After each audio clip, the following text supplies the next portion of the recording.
يبغالك يشوفونك. ترى شافوك. ترى شافوك الجهال شو اسمه ياخذونك. يشوفونك.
هاي الفخذاية اختارت هاي المكان ووضعت العش ثم البيض، وكذلك يعني هذا الفرخ اللي ظهر. سبحان الله، يعني المكان اللي اختارته. وحتى أصعب من هذا المكان ممكن تاخذ من البيوت. أيضا اتخذته الفخذاية لتمر منه وتبني عشها في مكان آخر. عسوني، تعرف شلاف هناك؟ شلاف هناك؟ ايه، شنو هو الطير اللي فوق؟ ما تدري أبد؟ فخذاية؟ ايه، روح نشوف العيش مالها. يلا.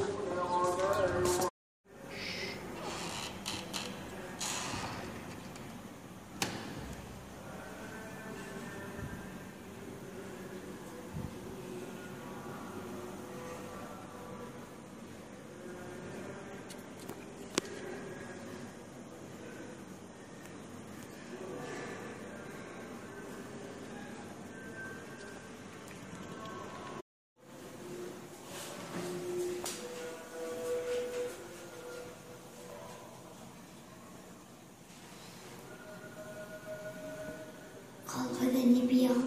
ايوه. بيض وقعات له ولا؟ لا، طبعا هاي مو اول البيوض اللي تضعها. في البداية وضعت وقعا، ثم وضعت وفرخا.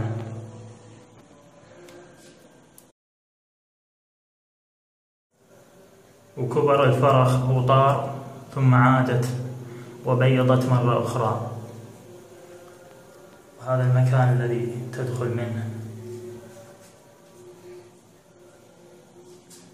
يلا.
لما اقترب منها تصدر صوت عن طريق المنقار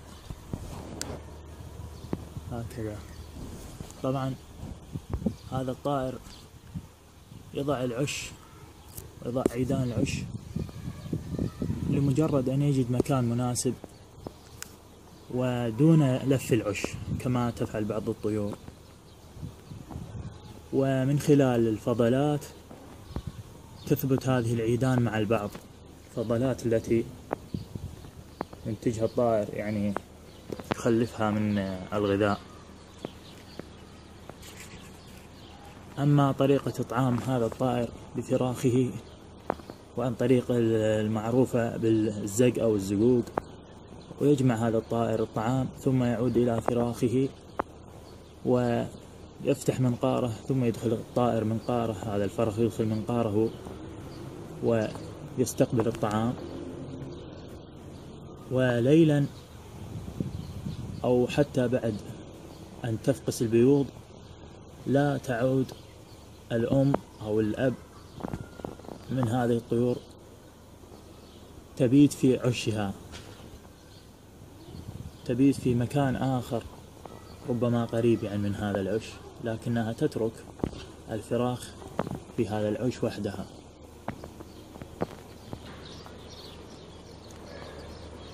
كلما كبر حجم الفرخ كلما قل تواجد الشعيرات مع الريش، والشعيرات هي الواضحة الموجودة مع الريش. لاحظ كيف يهجم الفرخ لما أقرب يدي، هذا أسلوب دفاعي. نتركها لحالها. سبحان الله.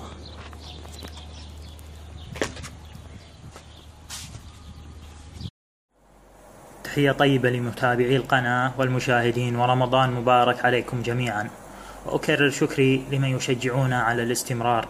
إن شاء الله أعجبكم الفيديو، والرسالة منه هي عدم الصيد فترة التكاثر في المناطق السكنية، فهي ملاذ كثير من الطيور هذه الفترة، وإن كان ولا بد فخارج المناطق السكنية فبعض الطيور المهاجرة لا تتكاثر عندنا. والسلام عليكم ورحمة الله وبركاته.